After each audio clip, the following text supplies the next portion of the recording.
ಇವರು ವಿಡಿಯೋಗಳು ಮಾಡಿದ್ದಾರೆ, ಕರೆಕ್ಟ್ ಅಲ್ವಾ? ಇವ್ರು ಮಾಡಿರೋದನ್ನ ಸರಿ ಅಂತ ಅಂದ್ಬಿಟ್ರೆ ನನ್ನಂತ ಒಬ್ಬ ಮುಟಾಳ ಇಲ್ಲ. ಇವ್ರು ಮಾಡಿರೋದು ದೊಡ್ಡ ಲೋಫರ್ ಕೆಲಸ. ಆದರೆ 2 ಕೈ ಸೇರಿದ್ರೆ ಚಪ್ಪಾಳೆ ಅಲ್ವಾ? ಇವಾಗ ಇವ್ರು ಏನಾದ್ರು ಅವ್ರ ಸಿನಿಮಾಗಳಲ್ಲಿ ತೋರಿಸ್ತಾರಲ್ಲ ಆಗಿನ ಕಾಲದ ವಜ್ರಮುನಿ ಥರ ಜುಟ್ಟು ಜನವರ ಇಟ್ಕೊಂಡು ಪೈಡ್ ಅಂತ ಹೊಡೆದು ರೇಪ್ ಮಾಡಿದ್ರ? ಇಲ್ಲ. ಇವ್ರು ರೇಪ್ ಮಾಡಿದ್ದು ಇವ್ರನ್ನ ಬಿಟ್ರೆ ಯಾರಿಗೂ ಗೊತ್ತಿಲ್ಲ. ಮಾಡಿಸ್ಕೊಂಡವ್ರಿಗೆ ಅದು ರೇಪ ಅಥವಾ ಮಜಾನ ಅನ್ನೋದು ಅವ್ರಿಗೂ ಇನ್ನೂ ಕ್ಲಾರಿಟಿ ಇಲ್ಲ. ಅಂಥದ್ರಲ್ಲಿ ಇವಾಗ ನೀವು ವಿಡಿಯೋಗಳನ್ನ ನೋಡಿ ಅಂತ ಕೂತವ್ರೆ. ಅಂದರೆ ಇವಾಗ ಅವ್ರು ಎಂಜಾಯ್ ಮಾಡ್ಕೊಂಡು ಇದ್ಬಿಟ್ಟು ಅವ್ರಿಗೆ ಏನೇನು ಬೇಕೋ ಅದೆಲ್ಲ ತೊಗೊಂಡ್ರು ಏನೋ ನನಗೆ ಗೊತ್ತಿಲ್ಲ. ಅದ್ರ ಬಗ್ಗೆ ಆಸ್ತಿ ಪಾಸ್ತಿ ಮಾಡ್ಕೊಂಡ್ರು, ಸೈಟ್ಗಳು ತಗೊಂಡ್ರು, ದುಡ್ಡುಗಳು ತಗೊಂಡ್ರೆ ನಮಗೆ ಗೊತ್ತಿಲ್ಲ. ಒಟ್ಟಿನಲ್ಲಿ ಆ ವಿಡಿಯೋಗಳು ನೋಡಿದ್ರೆ ಅವ್ರು ಯಾರೂ ರೇಪ್ ಮಾಡಿಸ್ಕೊಂಡವ್ರ ಥರ ಇಲ್ಲ. ಒನ್ ಮೋರ್ ಕೇಳಿದ್ರೆ ನಂಗೈತೆ, ಒನ್ ಮೋರ್ ಅಂತ. ಹಂಗಿರುವಾಗ ಇದನ್ನ ಹೆಂಗ್ ರೇಪ್ ಅನ್ನೋದು ಅಲ್ವಾ? ನಮಸ್ಕಾರ ವೀಕ್ಷಕರೇ, ರೇವಣ್ಣವರ ಕೇಸು ಈಗ ಎಲ್ಲಾ ಕಡೆ ನೋಡ್ತಾ ಇದ್ದೀವಿ. 2000 ವಿಡಿಯೋ ಇದೆ, 2200 ವಿಡಿಯೋ ಇದೆ. ಪ್ರಜ್ವಲ್ ರೇವಣ್ಣ ಅವ್ರನ್ನ ಅರೆಸ್ಟ್ ಮಾಡಿ ಒಳಗಾಕಿ ಹಂಗೆ ಹಿಂಗೆ ಅಂತ 108 ಮೀಡಿಯಾಗಳಲ್ಲಿ ತೋರಿಸ್ತಾನೆ ಇದ್ದಾರೆ. ಮೀಡಿಯಾದಲ್ಲಿ ಕರ್ಕೊಬಂದು ಇಂಟರ್ವ್ಯೂ ಮಾಡಿದ್ರು. ಎಷ್ಟು ಇಂಟರ್ವ್ಯೂ ಮಾಡಿದ್ರು ಅಂದ್ರೆ ನಮಗೂ ನೋಡಿ ಸಾಕಾಗ್ಬಿಡ್ಬೇಕು. ಅಷ್ಟೊಂದು ಎಲ್ಲಾ ಟಿವಿನಲ್ಲೂ ಕರ್ಕೊಬಂದು 1-2-3 ಜನ ಲೇಡೀಸ್ನ ಕೂರಿಸಿ ಇಂಟರ್ವ್ಯೂ ಮಾಡ್ತಾ ಇದಾರಲ್ಲ, ನಿಜವಾಗ್ಲೂ ಅವ್ರಿಗೆ ನ್ಯಾಯ ಸಿಗುತ್ತಾ?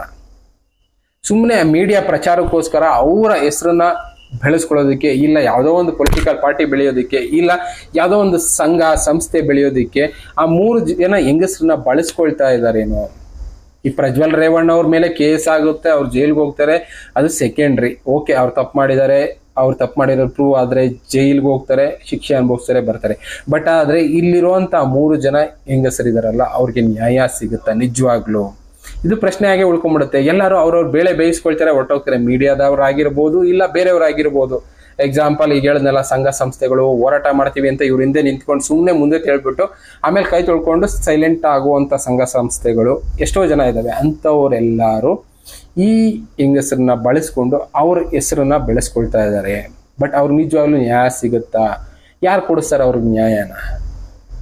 2200 ವಿಡಿಯೋ ಅಂತ ಹೇಳ್ತಾ ಇದಾರೆ. 2200 ವಿಡಿಯೋ ಅಂದ್ರೆ ಲೆಕ್ಕ ಹಾಕೊಳ್ಳಿ, ಸುಮಾರು ಒಂದು 5-10 ನಿಮಿಷ ವಿಡಿಯೋ ಅನ್ಕೊಂಡ್ರು ಅಷ್ಟು ವಿಡಿಯೋ ಮಾಡೋದಕ್ಕೆ ಒಂದು 600 ದಿನ ಬೇಕು ಅಂತ ಒಂದು ಲೆಕ್ಕಾಚಾರ ಹೇಳುತ್ತೆ. 2200 ವಿಡಿಯೋ ದಿನಕ್ಕೆ 5 ವಿಡಿಯೋ ಮಾಡ್ತೀನಿ ಅಂದ್ರೆ ಒಂದು 660 ದಿನ, ಒಂದು 2 ವರ್ಷ ಅಂತೂ ಮಿನಿಮಮ್ ಬೇಕು.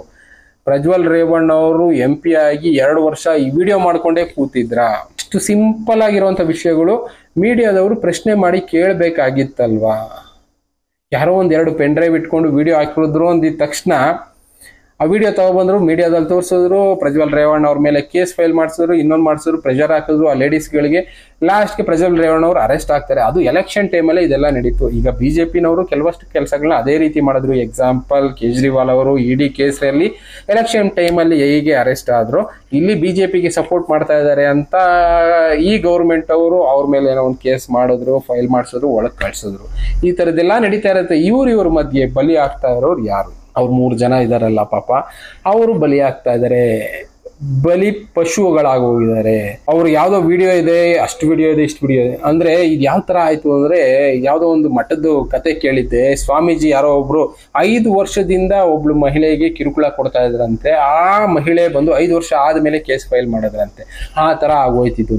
ಯಾಕೆ ಸ್ಟಾರ್ಟಿಂಗ್ ಅಲ್ಲೇ ನಮ್ಗೆ ಕಿರುಕುಳ ಕೊಡ್ತಾ ಇದಾರೆ ಅಂತ ಕೇಸ್ ಫೈಲ್ ಮಾಡ್ಲಿಲ್ಲ? ಅವಾಗ್ಲೂ ಸಪೋರ್ಟ್ ಮಾಡ್ತಾ ಇದ್ರಲ್ಲ, ಅವಾಗ್ಲೂ ಸಂಘಗಳಿದ್ವಲ್ಲ, ಆಗ್ಲೂ ಸಂಸ್ಥೆಗಳಿದ್ವು, ಆಗ್ಲೂ ಗೌರ್ಮೆಂಟ್ ಇದ್ವು, ಆಗ್ಲೂ ಪೊಲೀಸ್ನವ್ರು ಇದ್ರು, ಆಗ್ಲೇ ಕಂಪ್ಲೇಂಟ್ ಕೊಡ್ಬೋದಾಗಿತ್ತು. ಅವಾಗ್ಲೇ ವಿಡಿಯೋ ಇತ್ತು ಅಂದ್ರೆ, ವಿಡಿಯೋ ಇದೆ ನೋಡಿ ಸ್ವಾಮಿ ಅಂತ ಕೇಳ್ಬೋದಾಗಿತ್ತು. ಈ ಎಲೆಕ್ಷನ್ ಟೈಮಲ್ಲೇ ಯಾಕೆ ಈ ತರ ಆಯ್ತು? ಇದಕ್ಕೆ ಸಪೋರ್ಟ್ ಯಾರ್ಯಾರು ಮಾಡಿದಾರೋ ಏನೋ, ಬಟ್ ಇದರಿಂದ ತುಂಬಾ ದೊಡ್ಡ ಲೆಕ್ಕಾಚಾರನೇ ಇರುತ್ತೆ. ಬಟ್ ಆದ್ರೆ ಬಲಿ ಆದವ್ರು ಮಾತ್ರ ಈ ಕಡೆ ಪ್ರಜ್ವಲ್ ರೇವಣ್ಣ ಅವರು, ಜೊತೆಗೆ ಆ 3 ಜನ ಯಾರೋ ಹೆಂಗಸರಿದಾರಲ್ಲ ಅವರು. ಇನ್ನು ಮಧ್ಯ ಇರೋರು ಸೆಂಟ್ರಲ್ಲಿ ಹೆಸರು ಮಾಡ್ಕೊಂಡ್ರು, ದುಡ್ಡು ಮಾಡ್ಕೊಂಡ್ರು, ಇನ್ನೊಂದು ಮಾಡ್ಕೊಂಡ್ರು, ಅವ್ರ ಪಾಡ್ಗೆ ಅವರು ಬೆಳ್ಕೊಂಡು ಹೊರಟೋಗ್ತಾರೆ. ಬಟ್ ಬಲಿ ಆದವ್ರು ಯಾರು? ಈ ತರ ತುಂಬಾ ಸಲ ನಡೀತಾ ಇರತ್ತೆ. ಆದ್ರೂ ಕೂಡ ಯಾರೇ ಆಗ್ಲಿ ತೊಂದರೆ ಆಯ್ತಾ, ಸ್ಟಾರ್ಟಿಂಗ್ ಅಲ್ಲೇ ಎದುರಿಸುವಂತ ಪ್ರಯತ್ನ ಮಾಡಿ.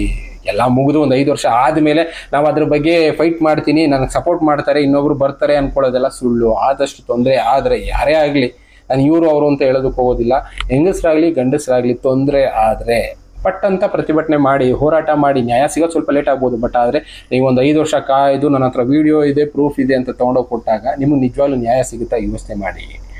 ಇಂಥ ವಿಷಯಗಳ ಬಗ್ಗೆ ಯೋಚನೆ ಮಾಡಿ ಡಿಸಿಷನ್ ತಗೊಳ್ಳಿ. ನಿಮ್ಮ ಮಾನ ಮರ್ಯಾದೆನೇ ನೀವೇ ಹಾಳು ಮಾಡ್ಕೊಳ್ತಾ ಇರ್ತೀರನೋ ಅದರಿಂದ ನ್ಯಾಯ ಸಿಗೋದು ಕಷ್ಟ ಆಗ್ಬೋದೇನೋ ಅರ್ಥ ಮಾಡಿಕೊಂಡು ಇಂಥ ವಿಷಯಗಳಲ್ಲಿ ಡಿಸಿಷನ್ ತಗೊಳ್ಳಿ. ಯಾರೋ ಒಬ್ರು ನಿಮ್ಮ ಹೆಸರನ್ನ ಇಟ್ಕೊಂಡು ದುಡ್ಡು ಮಾಡ್ಕೊಳ್ಳೋ ಕೆಲಸ ಮಾಡ್ತಾ ಇರ್ತಾರೆ, ಅಂಥದ್ದಕ್ಕೆ ನೀವು ಆಸ್ಪದ ಮಾಡ್ಕೊಡ್ಬೇಡಿ ಅಂತ ಅಷ್ಟೇ ಕೇಳ್ಕೊಳ್ತೀನಿ. ಇಂಥ ವಿಡಿಯೋಗಳು ತುಂಬಾ ಇರ್ಬೋದು ನಮ್ಮ ಸುತ್ತಮುತ್ತ, ಆದರೆ ವಿಡಿಯೋ ಬಳಸ್ಕೊಂಡು ದುಡ್ಡು ಮಾಡೋರು ಇರ್ತಾರೆ, ಅಂಥವ್ರ ಬಗ್ಗೆ ಎಚ್ಚರದಿಂದಿರಿ ಅಂತ ಅಷ್ಟೇ ಹೇಳೋದಕ್ಕೆ ಇಷ್ಟಪಡ್ತೀನಿ.